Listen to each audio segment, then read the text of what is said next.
Et bonjour à tous, bienvenue sur The Money Show, le podcast qui parle d'argent, mais pas que. Alors pour commencer, petit retour sur le dernier podcast avec Benjamin. Alors un gros merci, c'était carton plein. Ce podcast, il vous a plu, c'était impressionnant.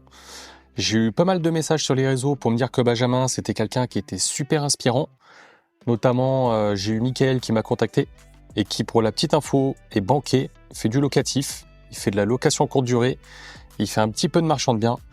Et il me disait qu'il avait l'impression de faire 15 000 choses par jour et qu'après l'écoute du podcast, on se rend compte qu'au final, on fait pas grand chose, ou en tout cas qu'il y a des personnes qui en font encore plus. Donc ça me motive et ça booste.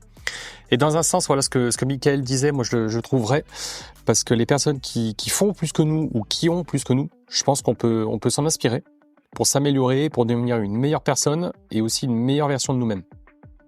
Je voulais partager aussi un message de Sacha qui me disait qu'il avait apprécié l'interview et qu'on n'entendait pas assez parler d'associations dans les podcasts, alors que c'est la base si on souhaite se développer et gaper.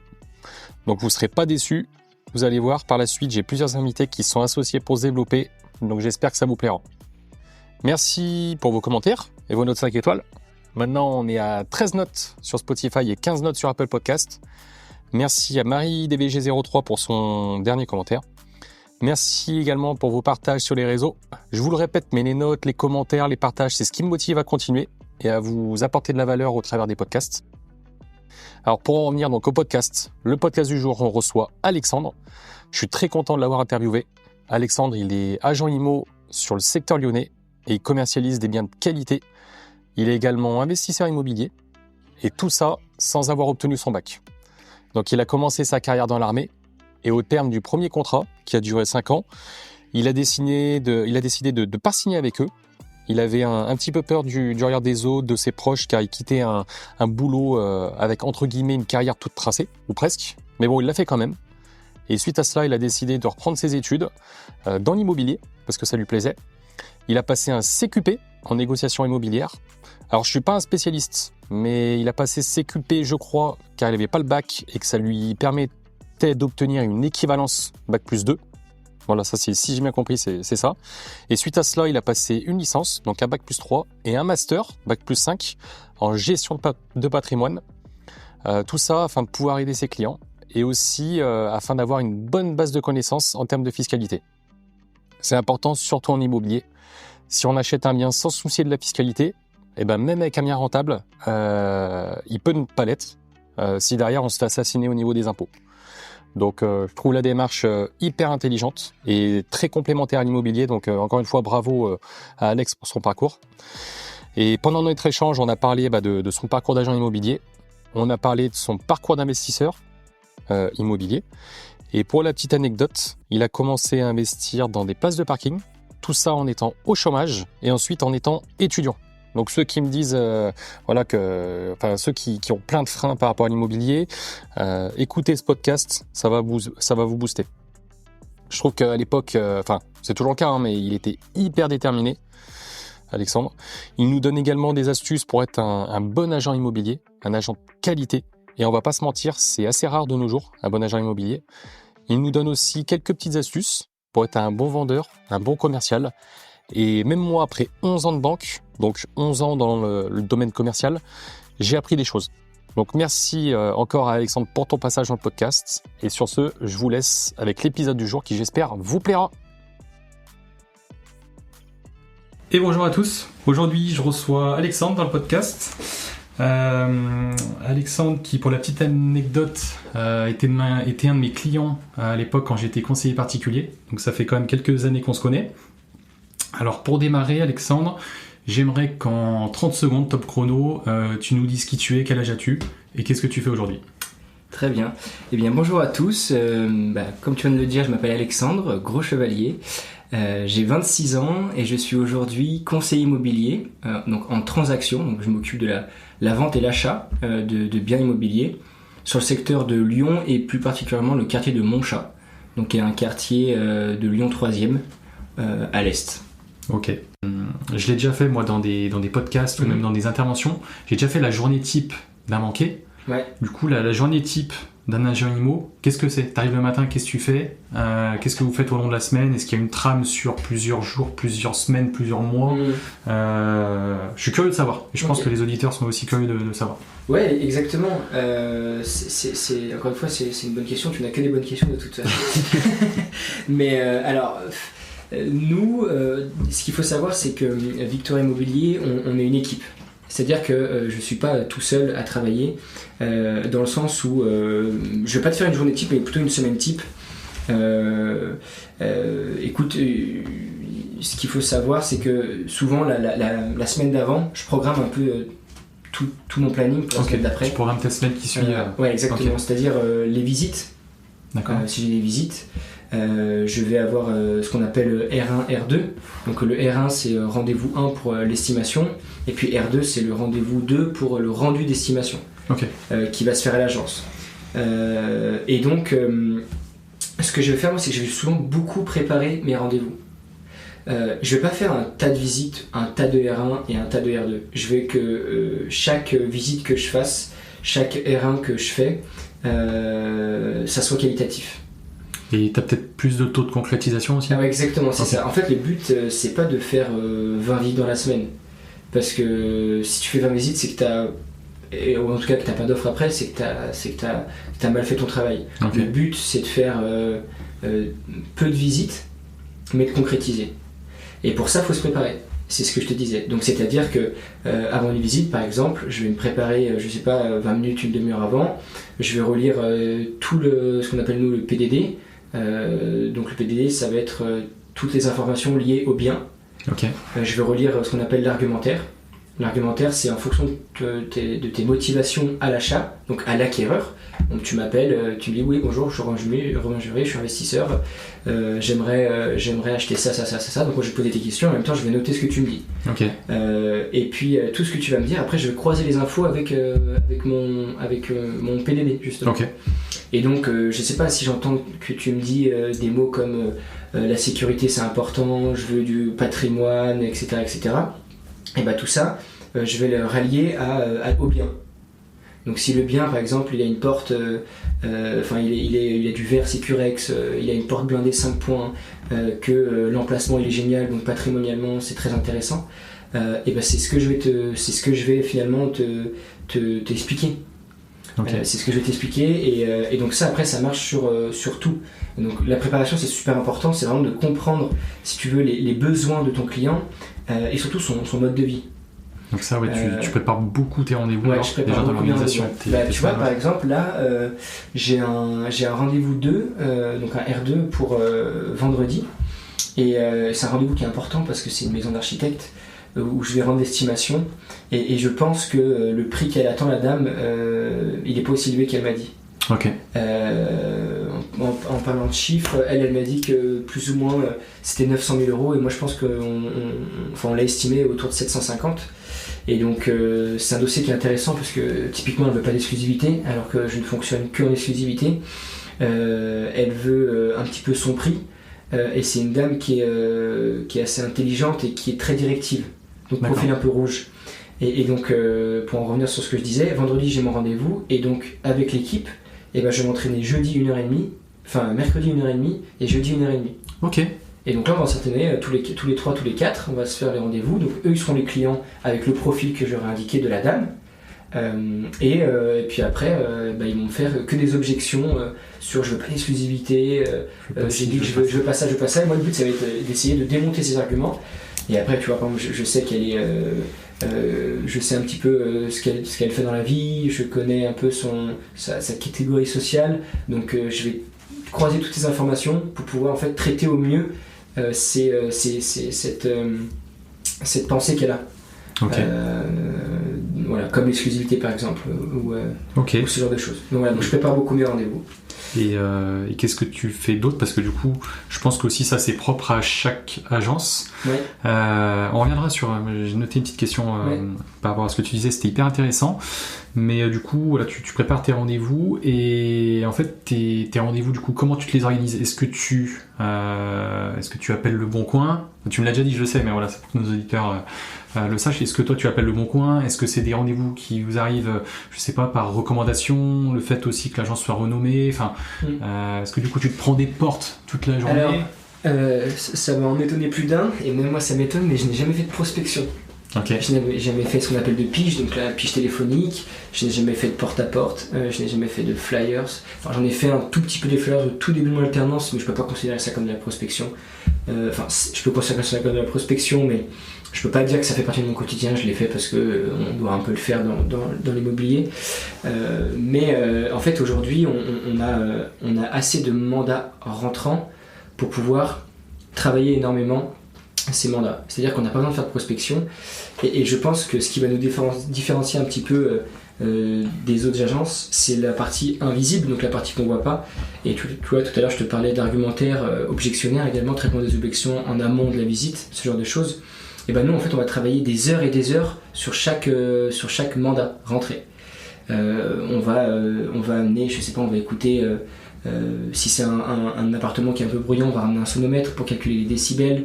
On va tout noter techniquement, l'appartement, quand est-ce qu'il a été rénové, est-ce qu'il y a des isolants, est-ce que le double vitrage, de quelle année il date. Okay. Enfin voilà, on va vraiment tout noter. Et ça en fait ça prend énormément de temps, parce que plus tu prépares ton dossier en amont, plus la suite va être très facile. C'est-à-dire que le métier d'agent immobilier est compliqué, en tout cas en transaction, et se fait en fait à la préparation, et se fait avant que tu commercialises. Une fois que tu as commercialisé, c'est quasiment fini ton travail, puisqu'après tu as juste à faire tes visites, mais tu connais tellement bien ton dossier que c'est un plaisir. Okay. Tu vois, de faire visiter. Et justement, c'est un plaisir parce que tu as tellement bien bossé ton dossier que quand tu arrives en visite et qu'il te pose la question, est-ce que vous savez quand est-ce qu'il y a eu le dernier règlement de façade, toi en fait tu le sais parce que tu le sais déjà. Est-ce que vous savez combien ça peut coûter de faire des rénovations énergétiques, parce que je vois que le DPE il est en E. Et oui, on a fait un devis, alors vous en auriez pour, je sais pas, 30 000 € pour passer de la lettre E à C. Comment? Vous mettez une pompe à chaleur, un split dans chaque pièce, et puis isolation intérieure des murs. Okay. Et en fait quand tu réponds ça, le mec souvent il te regarde avec des yeux un peu ébahis en mode oh, t'es différent toi. T'es un peu différent. Donc voilà, donc beaucoup de préparation, et beaucoup de travail en fait sur les mandats, continuellement, quoi, si tu veux. Et ouais, les nouveaux mandats vous arrivent du coup, c'est quoi? C'est de la recommandation? Beaucoup de recommandations. Donc on est depuis 98 sur le secteur de Montchat. Okay. Et en fait on a beaucoup de personnes qui appellent en disant vous avez vendu le bien de mon frère, de ma soeur, j'aimerais bien faire une estimation. Et puis voilà, des gens qui passent devant l'agence. Donc ouais, on a assez de rentrées de mandat pour ne pas faire de prospection. Et après évidemment on a des objectifs, notamment l'année prochaine, de plus entretenir les relations qu'on a avec nos anciens clients, parce qu'en fait on est tellement submergé par le travail qu'on en oublie des fois de prendre de temps en temps des nouvelles. Mais pour que ça nous fasse vraiment plaisir, quoi. C'est-à-dire, par exemple, je me suis mis un objectif l'année prochaine, c'est tous les matins, c'est d'appeler un ancien client et prendre de ses nouvelles. Ok. Mais vraiment pas pour lui dire j'ai un bien à vendre ou autre, mais c'est des fois je repense à des anecdotes que j'ai eues avec lui en visite, ou je sais pas, par exemple je vais quasiment tomber par terre parce que j'ai glissé, ou des petites anecdotes comme ça, ou je sais pas, j'arrive pas à ouvrir la porte, ce genre de choses. Et c'est de me ressouvenir un petit peu, enfin je me souviens de ça de temps en temps, et du coup j'aimerais me dire je prends de ses nouvelles, parce que c'est vrai que c'était un client super sympa. Je vais le rappeler et prendre des nouvelles. Et du coup, je me suis fixé un objectif, c'est de me dire, allez, tous les jours, j'appelle un client pour prendre de ses nouvelles, et pour donner de la positivité. Et puis, c'est hyper intéressant aussi au niveau commercial. Parce que je travaille en banque, et ça, c'est des choses aussi sur lesquelles on a été appuyé. En tout cas, moi, j'ai eu des formations à ce niveau-là. Ouais. C'est ce type de choses, en fait. Ça entretient la relation, ça entretient une relation de qualité. Et surtout, même si la personne, elle n'aura pas forcément de projet dans l'immédiat, ou même pas du tout, si elle garde son bien 10, 15, 20 ans, je sais pas, quand elle sera en repas de famille, le tonton qui voudra acheter un nouvel appart, ou qui voudra vendre son appartement, justement, cette personne-là, en fait, va penser à toi. Ouais, et du coup, le business, du coup, vient tout seul. C'est ça. En fait, ce qu'on veut faire, nous, c'est vraiment, on veut avoir une sorte de publicité qui soit humaine. C'est-à-dire qu'on veut pas faire un peu comme tout le monde avec des goodies, made in China souvent, ce genre de choses. On veut vraiment avoir une relation qualitative avec nos clients et on va par exemple écrire des lettres manuscrites de Noël. Et puis on va leur envoyer un petit message. Là, ça, c'est mon objectif personnel, comme je t'avais dit, pour appeler un client par jour, mais on veut éviter le surplus je dirais de publicité qu'on peut avoir et que certains font. Et en fait, on veut vraiment rester avec notre identité, donc c'est-à-dire familiale, indépendante. Et justement éviter de faire ce que certains peuvent faire en termes de publicité ou autre. Donc voilà, on veut rester dans l'humain, c'est très important, et de la qualité. Ok. J'avais une question maintenant. Attention, il ne faudra pas te froisser, même si on l'a évoqué juste avant. On dit souvent, régulièrement en tout cas, moi j'entends ça dans le monde de l'investissement, que les agents IMO sont des porte-clés. Donc moi là déjà au vu de ce que tu m'as dit juste avant, ça me fait penser totalement le contraire, dans le sens où moi à titre perso j'ai déjà fait des visites où en fait l'agent IMO tu lui poses des questions, clairement il n'a aucune réponse, aucune préparation sur le bien, en fait il ne sait rien.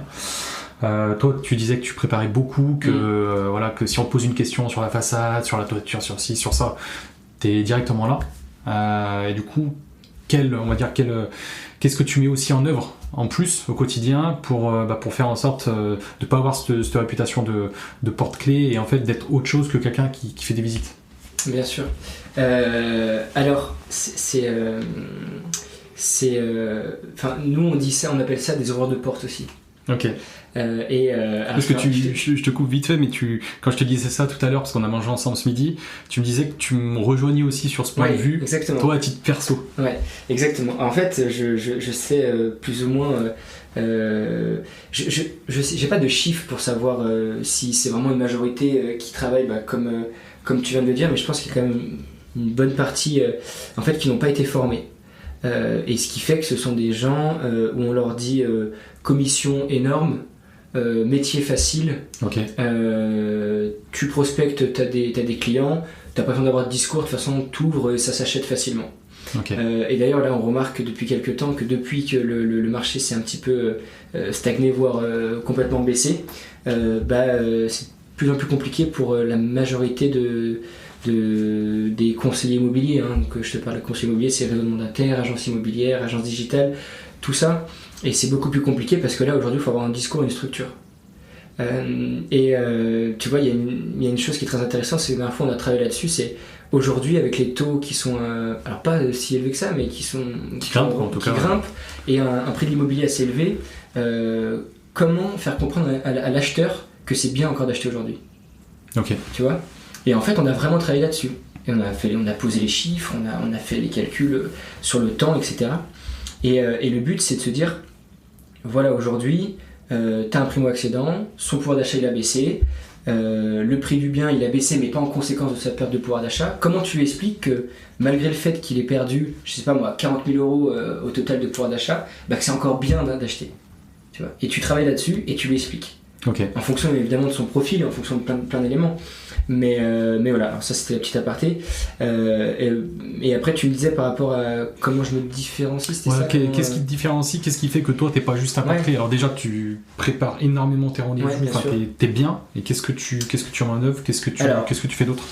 Alors je vais faire. Alors quand je dis je, mais on peut dire on en fait. On fait vraiment tous ensemble. On va dire qu'on va parler de la partie visible aujourd'hui. Donc la partie visible, c'est la partie que le prospect, le client va voir. C'est-à-dire l'identité visuelle, les photographies que tu as sur Ce Loger, Le Bon Coin, etc. On va faire photographe professionnel tout le temps. Donc vous avez un photographe dans vos équipes pro qui va prendre des photos, qui va sublimer. Et tu vois, typiquement, on va dire au client écoutez, là, le photographe, il arrive ce jour-là, il faut que vous rangiez tout. Il faut que s'il y a des traces sur les murs, vous les nettoyez. Et comme ça, le jour où le photographe il arrive, c'est tout propre pour lui. Et en fait, ça permet de voir la véritable identité du bien, quoi, si tu veux. Et ça, par exemple, je pense qu'il n'y en a pas beaucoup qui le font. D'appeler les propriétaires et de dire il faut que vous rangiez. parce que le photographe arrive. Et plus ça sera rangé, plus vous aurez de chances de vendre. Et je te coupe un petit peu, mais j'ai ma marraine, moi, qui était à l'époque restauratrice, qui avait un restaurant, qui avait acheté les locaux, ouais. Donc les murs. À l'étage, elle a un loft. Et justement, ça fait rire ce que tu me dis, parce qu'il y a beaucoup d'agents IMO, même des gros agents IMO. Alors moi, je parle de mon secteur, voilà, plus proche du 42, okay. mais qui ne font pas appel à des photographes pros. Et en fait, là, la petite anecdote, c'est que l'annonce de ma marraine, où c'est quand même des locaux qui à l'époque étaient à 360 ou 380 000, je sais plus exactement, on voyait sur la photo le doigt de l'agent IMO. Ouais, c'était sûr. Donc ouais. tu vois, là, ça me fait sourire parce que du coup, c'est hyper travaillé. Si tu veux, ce métier, il faut toujours se mettre à la place de l'autre. L'empathie, c'est super important, et notamment l'acquéreur. Et en fait, un acquéreur qui recherche un bien, il faut s'imaginer à sa place. Imagine, tu as un professionnel immobilier qui vend un bien, et tu vois un doigt, tu vois que le miroir de la salle de bain, il se prend en photo en même temps sans faire exprès. Et en fait, tu te dis, mais si le mec, déjà, sur les photos, il n'y arrive pas, en visite, ça va être quoi ? Ouais, ça va être compliqué. Et souvent je me trompe pas. souvent je me trompe pas. Donc c'est pour ça que c'est très important. Donc pour continuer sur la partie visible, parce que là je t'ai parlé que des photographes professionnels, mais on va avoir pour certains types de biens vidéo drone. Okay. Vidéo drone, on a une page YouTube où en fait le lien on le colle directement si tu veux sur notre passerelle. Donc la passerelle, c'est si tu veux, c'est notre logiciel, on va rentrer un bien et après il va pouvoir le diffuser sur Le Bon Coin, sur Belle Demeure, sur Bien Ici, etc. Okay. Et donc il y a un lien où on peut mettre notre vidéo YouTube et du coup les gens quand ils vont aller sur Le Bon Coin ou autre, ou minimum se loger ou sur de passerelles, enfin de sites, ils vont pouvoir voir la vidéo. Ça c'est pour les biens plutôt atypiques, par exemple les grosses maisons. Ça va être les maisons surtout. Okay. Ça va être les maisons surtout, un peu plus compliqué de faire ça en ville. Okay. Donc on va faire ça surtout sur les maisons. Après les beaux biens loft ou autres avec des grands espaces, on va pouvoir faire rentrer le drone à l'intérieur. Mais voilà. Donc ça va marquer complètement la différence. Okay. Notamment quand vous avez, nous on travaille à Montchat par exemple, je te disais, la maison moyenne, on va dire que c'est, j'avais vu un article, c'était 1 million d'euros. On commence à être sur des budgets assez conséquents. Donc il faut tout faire pour marquer la différence.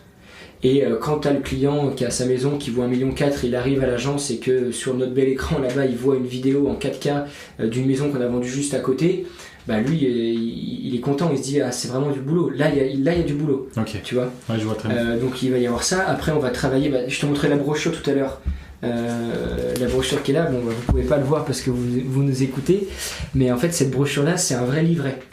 C'est un livret sur l'histoire du quartier où tu achètes, sur les commodités qui sont proches, sur les écoles, sur les transports, sur les projets.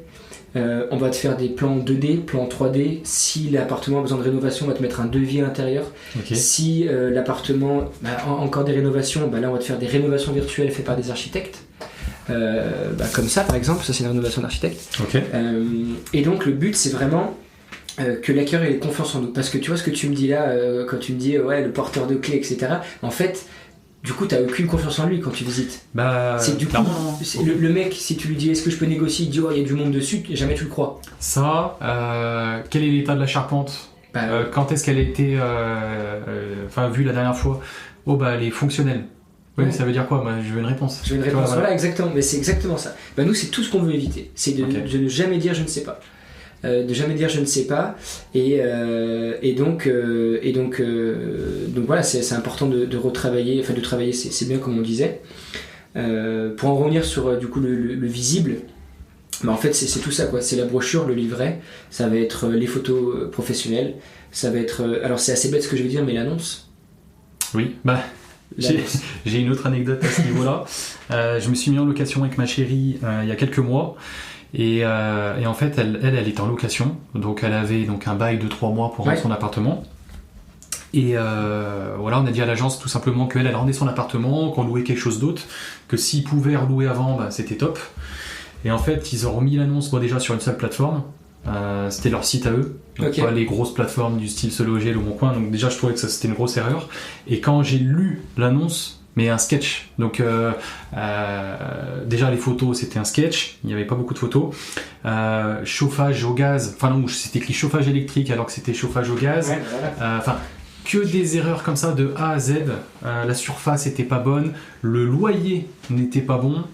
Donc Mais tu vois, ce que tu dis, c'est fou parce que après, comment tu vas avoir confiance aux agents immobiliers? Et quand c'est que de la loc, entre guillemets, ça va. Parce que oui, la location, il y a une telle demande qu'ils prêtent même pas attention en fait, voilà. à ce qu'ils Mais à l'achat, mais l'achat, c'est super important. C'est vraiment. Puis encore plus, alors toi pour le secteur du travail, où c'est des montants, voilà, tu parles de 1 million, 1,4 million. Donc si tu sais pas te différencier à ce niveau-là par rapport à la concurrence et que tu es comme les autres et que voilà, tu fais du quantitatif et pas du qualitatif, et ben ça peut faire peur. Ça peut faire peur aux acquéreurs, ça peut faire peur aux vendeurs.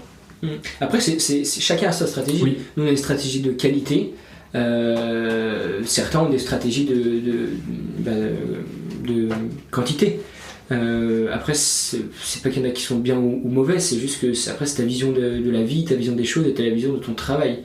Donc nous, on a choisi cette politique-là. Politique du bon prix, politique de la commercialisation haut de gamme, politique de la compréhension, si tu veux, des besoins du client. Mais au-delà du besoin, en fait, tu vois, par exemple, on parle beaucoup de critères. On dit, ouais, les critères, c'est 3 chambres lumineux avec un espace de plein pied pour le séjour. D'accord. En fait, c'est fou, mais limite, je le mets de côté. Les critères, tout le monde a plus ou moins les mêmes critères. Alors, remis le nombre de chambres, enfin, je veux dire, les critères, on veut tous un appartement lumineux, on veut tous une terrasse, on veut tous. En général, je dis oui, non, mais je vois tout à fait. En fait, ce qu'il faut comprendre, c'est le mode de vie de la personne. C'est pour ça que les questions que je vais poser au téléphone, elles vont être, par exemple, où est-ce que vous travaillez? Pourquoi? Parce qu'après, je vais pouvoir regarder sur Google Maps si entre l'appartement que je lui propose et son lieu de travail, si je suis en transport, ça va convenir. Est-ce que pour faire 3 km, elle va pas devoir prendre 3 métros? Ça peut être un critère d'objection, par exemple, ça peut être une objection. Je vais demander quel est son métier. Parce qu'en fonction de son métier, l'appartement peut convenir ou pas. Tu vois, par exemple, la dernière fois, j'avais eu un client, il me disait qu'il travaillait dans le bruit des avions. Il y a un métier, je sais plus du tout lequel c'est. Et en fait, du coup, son point le plus important, c'était du coup le calme. Il me l'avait pas dit, mais quand il m'a dit son métier, je sais plus comment on appelait ça. Et bref, et donc j'ai bien deviné que avec son métier, il lui faudrait une maison calme. Parce que il travaille lui justement dans le bruit toute la journée. Voilà, c'est ça. Donc voilà, c'est ce genre de détails en fait qui n'en sont pas finalement des détails et qui te permettent de comprendre après tous les comment dirais-je, toute la psychologie de ton client. Ok. Et après tu croises les infos avec ton bien et la visite elle est magique. Ok, bon bah écoute, et j'ai une petite dernière question par rapport à ça. Tu en parlais tout à l'heure et j'avais pensé aussi en amont. Nous, en tant qu'investisseurs, on se casse beaucoup la tête sur le prix des biens. Ouais. Surtout à l'heure actuelle, où avec la remontée des taux, avec les diagnostics de performance qui sont éclatés, enfin énergivores, moi je dis éclatés, où en fait, ils ont du mal à baisser les prix et pour échanger moi beaucoup avec les agents immobiliers, ils me disent oui mais en fait ils voulaient vendre à tel prix donc moi j'ai pas eu le choix pour signer mon mandat, j'ai dû accepter ce prix là, donc du coup forcément derrière il n'y a pas de marge de négociation sur un bien potentiellement où il faudrait faire de la négo. Toi tu disais que là tu vas préparer un rendez-vous pour vendredi avec tes équipes, où tu vas annoncer à la cliente que le prix qu'elle en veut c'est pas le bon et du coup tu vas lui annoncer un prix qui est inférieur. Et comment tu fais? Alors il faut toujours penser à l'intérêt de son client. C'est-à-dire que nous, ma vision et notre vision, c'est toujours quel est l'intérêt du client. Il y a une pensée collective qui dit si je mets mon bien 5-10% plus cher sur l'internet, de toute façon je vais avoir une négociation, je le vendrai au prix que je voulais moi. Mais ça c'est une pensée collective qui est complètement fausse, parce qu'on a compris quelque chose, nous, c'est que, quand je dis nous, en général, après l'analyse de 25 ans d'expérience de Victoire, c'est que dans l'immobilier, c'est au début que tout se joue. C'est-à-dire que quand tu as un bon prix, et quand je dis bon prix, c'est pas forcément qu'on a bradé le prix, c'est le prix du marché actuel par rapport à la qualité du produit, par rapport à la demande sur le secteur, par rapport au profil client qui pourrait acheter ça, et par rapport au marché, donc au coût de l'argent. Et en fait, quand tu es au bon prix dès le départ, malheureusement on n'a pas de boule de cristal pour savoir si on aurait pu vendre plus cher. Par contre, ce qu'on peut te dire, c'est que on le vendra normalement au meilleur prix possible. Ok. Tout simplement parce que celui qui va arriver, il va dire souvent est-ce que c'est négociable, comme tout le monde le fait. Et on va jamais répondre non, c'est pas négociable, mais on va juste simplement expliquer que la chance qu'il a de passer par notre agence, c'est qu'il va acheter au bon prix. Okay. Pourquoi ? Il faut expliquer toujours. Pourquoi tu vas acheter au bon prix ? Parce que tu as 4 agents immobiliers qui ont estimé ton bien, qui ont estimé cet appartement. Je vous invite à regarder un petit peu sur internet. Est-ce que vous avez vu d'autres appartements moins chers que ça ? Non, ça va, vous avez raison. J'en ai même vu d'autres dans la résidence qui étaient plus chers et j'ai l'impression de moins bonne qualité. Voilà. Donc le risque pour vous de négocier, c'est que finalement, il y a quelqu'un d'autre qui se positionne. Okay. Et en fait, quand tu l'expliques calmement et que tu es honnête, parce que ce n'est que de l'honnêteté, hein, c'est-à-dire, oui, si tu veux, on peut négocier, il n'y a pas de problème. Par contre, derrière, si quelqu'un se positionne, il ne faudra pas m'en vouloir. Et ça, du coup, c'est pour la partie acheteur, mais du coup, pour la partie vendeur, là, comment tu annonces généralement ? Alors ça, c'est intéressant ce que tu me dis, parce que ça va énormément dépendre du profil de la personne. Là, par exemple, celle que je vais voir vendredi, elle me dit que la vente de la maison, c'était pour sa retraite. Donc elle, dans sa tête, elle se dit, il faut que je le vende le plus cher possible. Okay.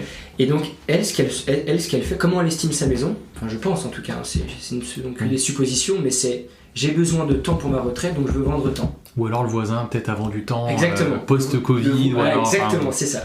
Et t'as tout compris. Et donc le but, moi, c'est de lui dire que il faut pas faire l'estimation de sa maison par rapport à son projet, mais par rapport à la réalité du marché. Okay. Et après, c'est à nous d'expliquer. Donc c'est pour ça qu'on fait toujours venir un client à l'agence et qu'on va dérouler avec lui l'estimation. Donc on va avoir la partie graphique, données du marché, nombre de concurrents, nombre de biens vendus, etc. Et le but, c'est d'expliquer chaque graphique et chaque donnée pour qu'à la fin, il ou elle soit d'accord avec nous. Si tu veux, il faut jamais être contre ce que te dit ton client, parce que c'est normal, on veut toujours vendre plus, on veut toujours acheter le moins cher, c'est normal, c'est une bonne guerre. Mais nous, on est là pour rationaliser tout ça. On est là pour expliquer au propriétaire que son bien, c'est peut-être pas le meilleur du monde, que son bien, c'est pas celui qui vaut le plus cher du secteur, que son bien... mais je dirais que c'est humain, c'est normal, parce que chaque personne qui achète un bien, c'est parce qu'il a adoré ce bien-là. Tu vois ? Donc quand le jour il le revend, pour lui, c'est le meilleur, la plupart du temps. Donc nous, on est là pour si tu veux, valoriser au maximum son bien, et comme je dis souvent, il faut juste pas dépasser la limite, c'est-à-dire la surestimation. Parce que en fait, tu vas pas le savoir, mais quand tu surestimes ton bien et que tu le mets plus cher, il y a des chances qu'ils se vendent beaucoup moins cher que prévu initialement. Beaucoup moins cher et peut-être aussi beaucoup plus doucement. Ouais, c'est ça, exactement. Tu vois, tout à l'heure, je te disais, l'axiome, c'est au début que tout se joue. Oui. Parce qu'en fait, quand les process sont respectés, le prix, la commercialisation haut de gamme, le bon intermédiaire, etc., une fois que si tout ça est bien respecté, normalement, t'as peu de chances de vendre ton bien, pas au prix en tout cas. Okay. C'est ce que je dis souvent, hein, le but c'est de vendre votre bien au meilleur prix possible, avec pas ou très peu de négociations. Et là, à l'heure actuelle, je pense aussi que c'est un sujet sur lequel tu accentues ta négo, ouais. Le fait aussi que les taux remontent, bien donc que la capacité d'emprunt des acheteurs diminue, et aussi peut-être par rapport au DPE. Oui, bien sûr. Qui va avoir des travaux. Ça, c'est intéressant parce que un propriétaire qui va venir à l'agence, où les taux ont augmenté, etc., il faut lui montrer. Donc, par exemple, je vais sur simuler un crédit.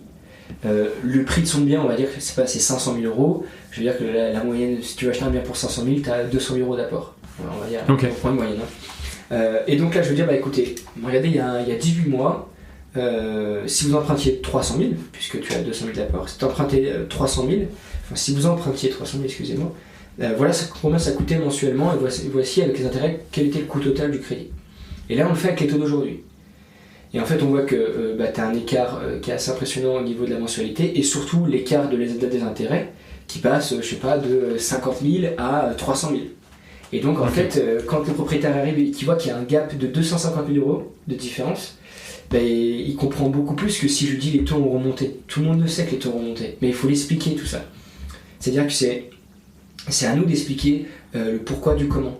Tu vois. Et je te coupe, mais du coup ça peut expliquer certaines choses, notamment quand tu achètes. Alors nous, on est investisseurs, on reviendra là-dessus sur cette partie-là, toi, après. Bien sûr. Mais tu as beaucoup de personnes qui ne sont pas investisseurs et qui achètent en fait leur résidence principale un petit peu des fois au coup de cœur. Sauf que le coup de cœur, ça veut dire quoi? Ça veut dire que des fois, tu peux acheter ton bien plus cher que ce qu'il vaut. Et ça, du coup, ça peut permettre en fait, d'expliquer au vendeur que lui, en fait, quand il a acheté, pas qu'il s'est fait avoir, mais en tout cas, il a acheté trop cher.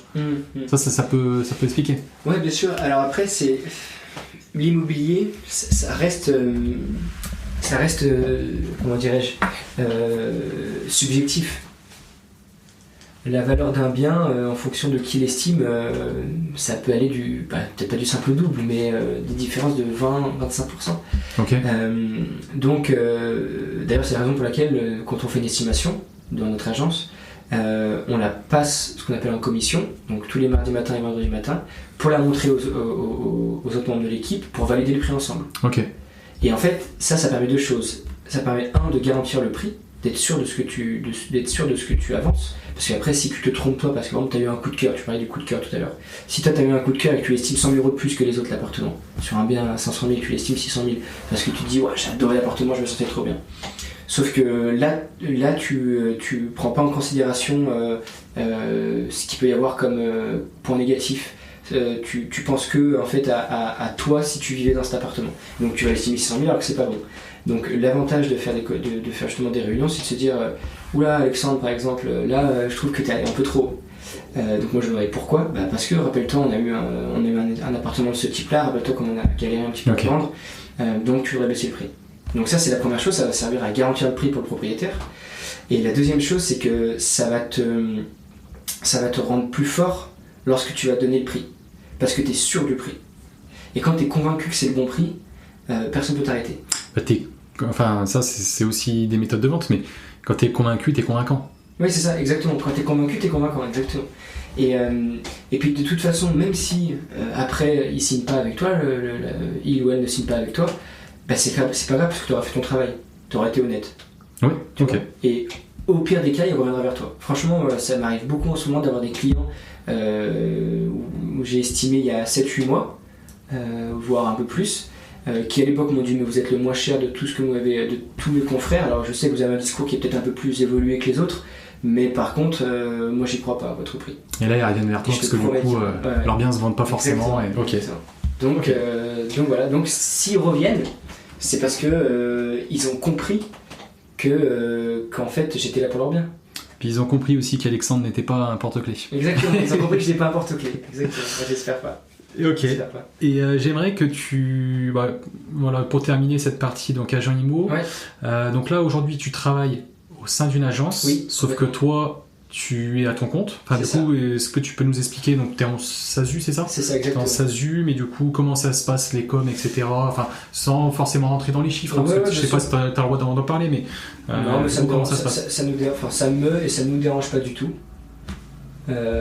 Alors, par rapport à la SASU, ce qu'il faut savoir, c'est que là j'entame du coup ma 4e année chez Victor Immobilier, et pendant 3 ans j'étais en alternance. Okay. Comme je te disais tout à l'heure, j'ai fait une année de licence, enfin bachelor, mais après j'ai fini mon master, et donc du coup j'ai fini en septembre de cette année. Donc t'étais salarié du coup alternance, pas CDD mais salarié quoi. Donc c'est salarié avec des commissions. Ok. Et là j'étais commissionné à 15% du chiffre d'affaires hors taxe, c'est-à-dire que sur l'année, je sais pas si tu fais on va dire 100 000 euros, et ben moi je vais toucher mon salaire plus 15 000 euros pour l'année. Et ça c'était quoi ? C'était calculé donc annuellement, trimestriellement ? Ou c'était chaque fois que tu touchais une com ? En fait c'est à chaque fois, c'est du coup salarié, tu as un salaire mensuel. Ouais. Et en fait on allait calculer ton pourcentage de commission par rapport à ton chiffre d'affaires du trimestre.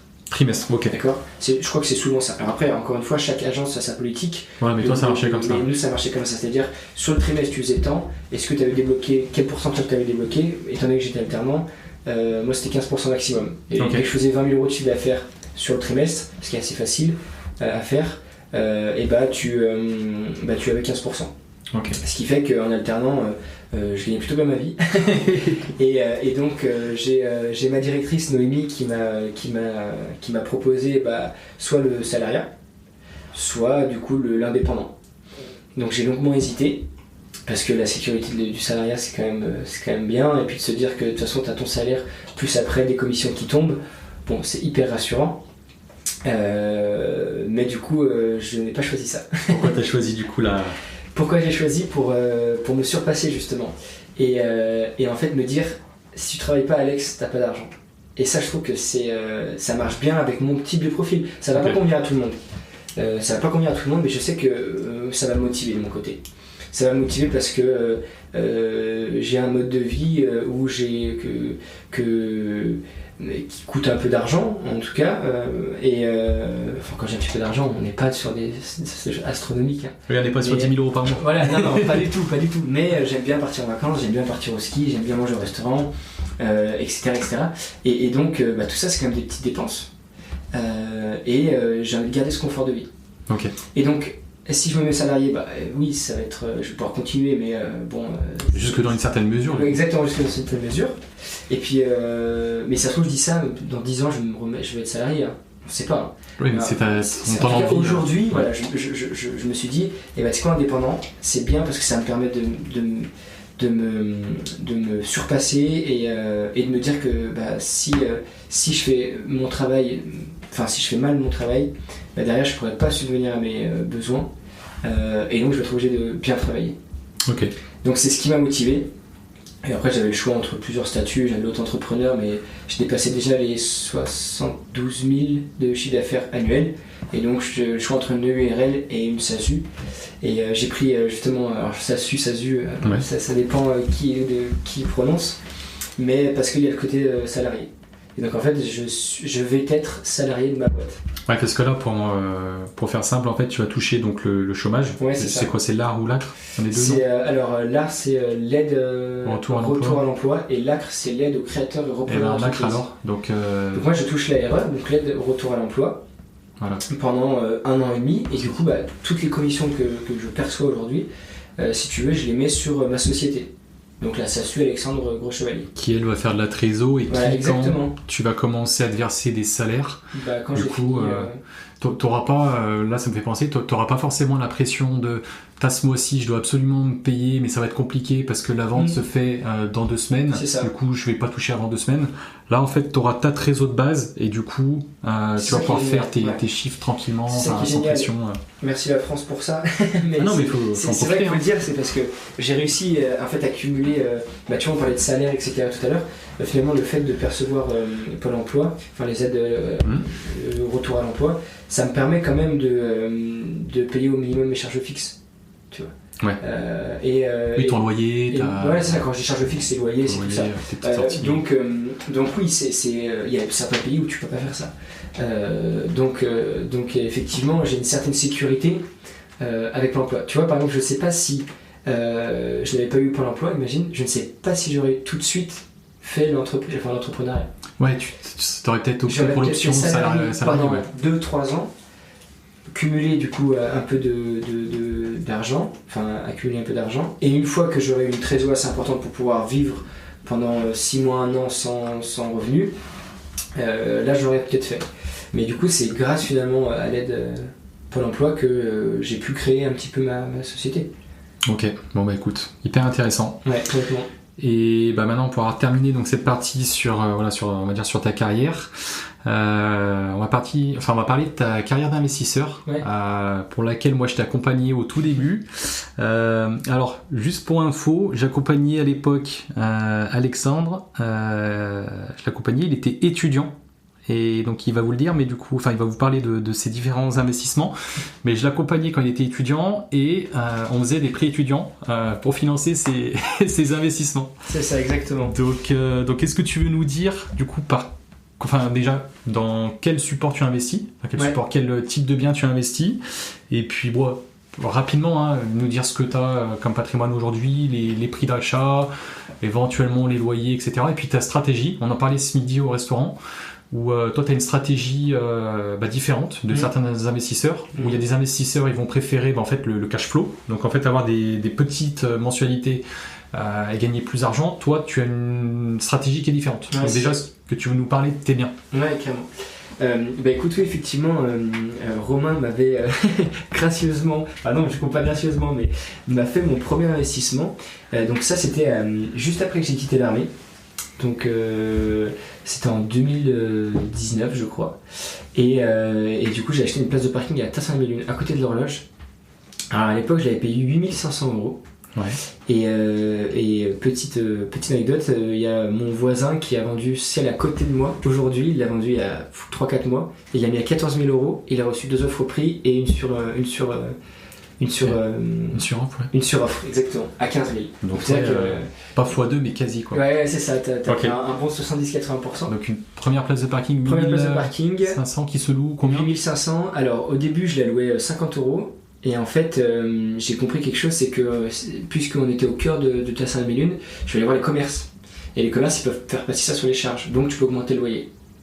Puisque ça passe sur les charges. Donc là, du coup, j'ai augmenté, je suis passé de 50 à 80 €. Donc là, c'est quoi? Du coup, c'est un commerçant. Et là, c'est un commerçant. Okay. C'est ça, c'est un commerçant qui me le loue. Donc tu vois, 8500 pour 80 € de loyer, ça fait une rentabilité à, je l'ai calculé tout à l'heure, à 11,29%. Ok, donc une place de parking. Et ok. Donc ça, on est financé à l'époque, on avait fait un prêt étudiant. Alors non, justement, on n'avait pas fait prêt étudiant.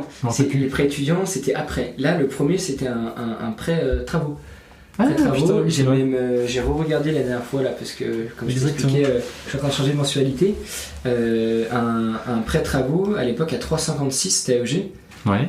Donc tu vois, même les crédits de consommation étaient bas à l'époque. 3,56, là je suis plus en mesure de proposer ça. Là, dis tout de suite. Ça, c'est clair. Et donc 3,56 sur 10 ans. Ok. Et donc en fait, tu vois, tout à l'heure je te disais, ma stratégie, moi, c'est de capitaliser au maximum. C'est-à-dire, c'est de payer plus de payer plus de mensualités que je ne reçois de loyer. Après, je pense que je peux le faire aussi parce que j'ai que des petits investissements de partout. Oui. Et alors qu'un appartement, t'es vite bloqué. Donc, en fonction de ton produit d'investissement, tu peux ou non. Et donc effectivement, par exemple, sur cette place de parking, jusqu'à maintenant, parce que là j'ai mes mensualités, puisque j'ai un salaire qui baisse, étant donné que je suis chez Pôle emploi, je te disais, mes mensualités, je passe de 260 € à peu près à 91 là. Ok, ouais. Donc j'ai réduit, si tu veux, la mensualité pour pouvoir payer sur le plus long terme. Pour pouvoir vivre en attendant de percevoir mes salaires d'ici 1 an et demi ou 2. Mais tu vois, je recevais 80 € de loyer pour 260 € de mensualité. Et en fait, ça me permet de capitaliser, d'avoir du capital, un peu plus de patrimoine, de payer un peu moins d'intérêt à la banque, forcément. Et surtout, ça te force en fait à mettre de l'argent de côté. Ce que tu disais, c'est ce que je disais au restaurant, c'est que j'ai un gros problème, moi, c'est que je n'arrive pas à mettre de l'argent de côté. Et en fait, le fait d'acheter... C'est pas que je te coupe, c'est pas que tu n'arrives pas à mettre de l'argent, tu me disais plutôt en ces termes, c'est que tu ne vois pas trop l'intérêt en fait d'avoir beaucoup d'argent sur tes comptes. Ouais, c'est ça exactement. Je ne pense... Parce qu'il y a des gens, moi, pour travailler du côté bancaire, il y a des gens vraiment qui n'arrivent pas à mettre, c'est compulsif, ils ont besoin de faire des achats, ils ont besoin d'acheter, ils ont besoin de dépenser, ils gagnent 1005, il faut que derrière ils dépensent 1005. Voilà, certains même dépensent 1007, mais toi c'est différent. Non, c'est pas compulsif. Ouais, exactement. Même si j'aime forcément beaucoup, comme je disais, aller au restaurant, faire un achat, faire des achats un peu comme tout le monde. Mais c'est vrai que comment dirais-je, c'est se forcer à mettre de l'argent de côté par un autre biais, si tu veux. Et tout à l'heure, je te disais, tu vois, quand tu mets de l'argent de côté sur un livret à 3% par exemple, et que l'inflation est à 5 ou 6, en fait, tu te fais grignoter ton argent. Autant le dépenser à la valeur au moment T. Après, par contre, ce que je faisais, c'est que dès que j'avais un peu d'argent de côté, ça me permettait de payer les frais de notaire de mes investissements. Okay. Après, on parle beaucoup de mes investissements, c'est pas non plus énorme, c'est des caves, places de parking, là un appart aussi que je suis en train d'acheter et de rénover. Et donc effectivement, pour en revenir sur les investissements, le premier et seul crédit que j'ai fait en non étudiant, donc en prêt travaux, c'était avec toi. Et après, le reste, ça a été justement des prêts étudiants. Okay, donc parce que là, j'étais en licence, oui. Donc il y a 4 ans. Et là, j'ai pu faire des crédits étudiants à, je crois, 0,90. tu proposes plus ça aujourd'hui, hein? Non. À 0,90. Et là, la stratégie, c'est de se dire pendant 5 ans, en fait, tu payes que les intérêts. Et les 5 prochaines années, tu payes, si tu veux, comment dire, tu vas commencer à amortir du capital. Voilà, amortir du capital. Et donc, du coup, là, ça permet quand j'étais étudiant et que j'avais un revenu un peu bas, de profiter un peu de mes revenus, justement, fonciers. Oui. Donc, qui était là. Ça finançait en fait ton train de vie. Enfin, ouais, c'est ça finançait. Ça te permettait de vivre. Et là, après, ça va me permettre aussi de cumuler, de faire des apports, par exemple, pour d'autres investissements. Ok. Donc là, tu as fait ce premier investissement, donc une place de parking qu'on a fait à l'époque, tu vois, je m'en souvenais plus, avec un prêt travaux. Ouais. Qu'est-ce que tu as fait d'autre par la suite? Alors après, j'ai acheté une cave à Croix-Rousse. Ok. Une cave à Croix-Rousse qui fait, je crois, 6 mètres carrés, une cave voûtée, qui est située rue Jacquard. T'es pas très loin de la place connue de Croix-Rousse, la place de Croix-Rousse. Et là, je l'ai acheté 5400 en 2019. Ouais. Et je la loue 50 € par mois, et du coup ça fait une rentabilité de 11%. Après, de toute façon, la renta brute, c'est quasiment la renta nette pour ce type d'investissement, parce que tu n'as quasiment pas de charge. T'as pas de charge derrière. Ouais. Les impôts, il faut savoir que puisque j'étais étudiant et que du coup j'ai fait un peu de gestion patrimoine et que j'ai un ami comptable qui m'a conseillé, en fait, quand tu es alternant, ça c'est un tip que je donne à tout le monde, tu peux déduire en fait tes revenus à hauteur de plus ou moins 19 000 €.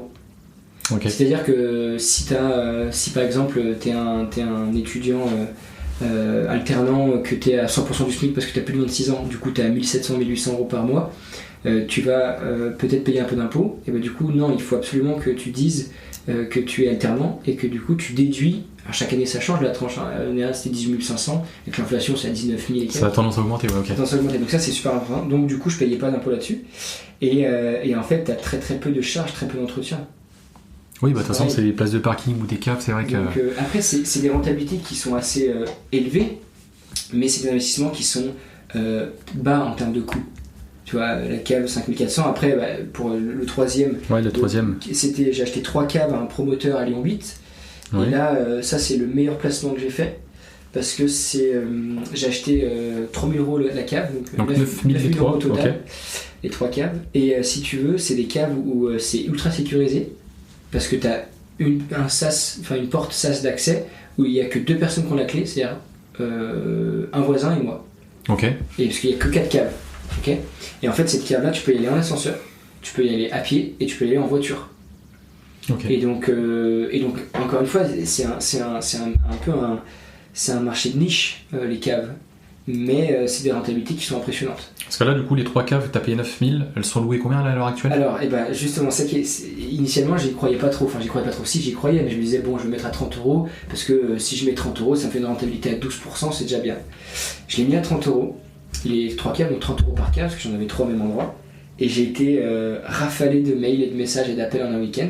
Je crois que j'avais compté, j'étais à 46. Ok. 46 en un week-end, donc c'est limite un appart, quoi, le truc. Et donc du coup j'en ai choisi 3 que j'ai mis à 30 € chacun.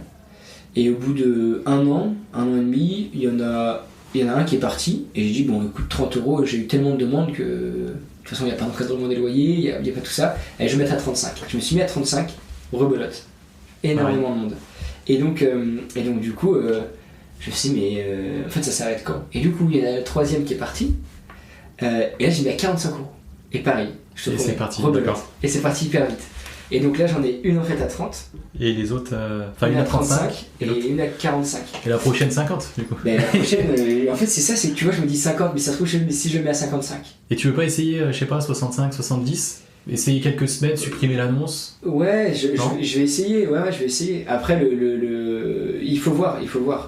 Mais pourquoi pas? Et là c'est une petite question, c'est un petit peu lié, mais... tu vois, moi pour faire de l'IMO, les caves, j'en ai aucune idée. Le préavis, il est de combien de temps?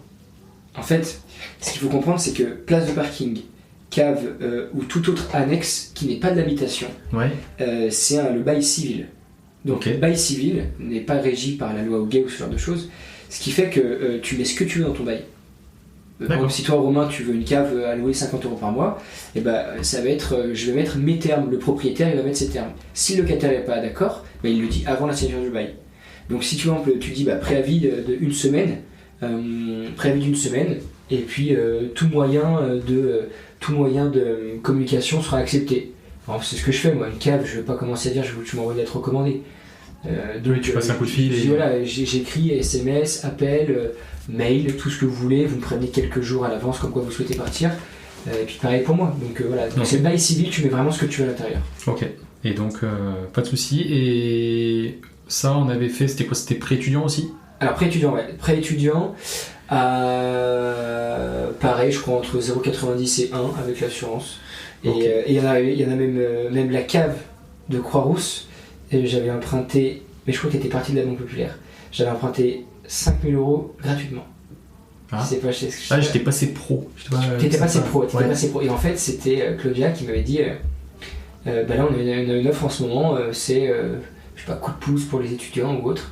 Et c'est en fait 5 000 € à taux zéro. Et tu payes quoi, que ton assurance, non? Ou même pas si tu l'associerais pas Non, tu payes rien du tout. Et du coup, j'ai des mensualités à zéro pour l'instant. Parce que je recommence dans quelques. Ouais, t'avais demandé un différé. Quelques années. Et en fait, le différé me coûte zéro. Et après, je veux juste rembourser les 5 000 € fois le nombre d'années de mensualité. Donc ouais, au final, ça me fait des taux en général très très bas en fait quand tu fais tout le calcul. Donc t'as fait 7 places de parking et c'est 4 caves. Ouais, c'est ça. Et est-ce que t'as fait d'autres caves par place de parking ou est-ce que je suis en train d'en acheter une là. Bon, alors ça on en parlera après du coup, mais tu as acheté un appartement aussi. Ouais, exactement. Alors moi, pour le savoir, parce que tu avais échangé avec un de mes amis à ce niveau-là, t'es passé par un chasseur, mais du clé en main, c'est ça? Ouais, en fait c'est un chasseur immobilier. Alors coucou Nova Invest si vous m'entendez.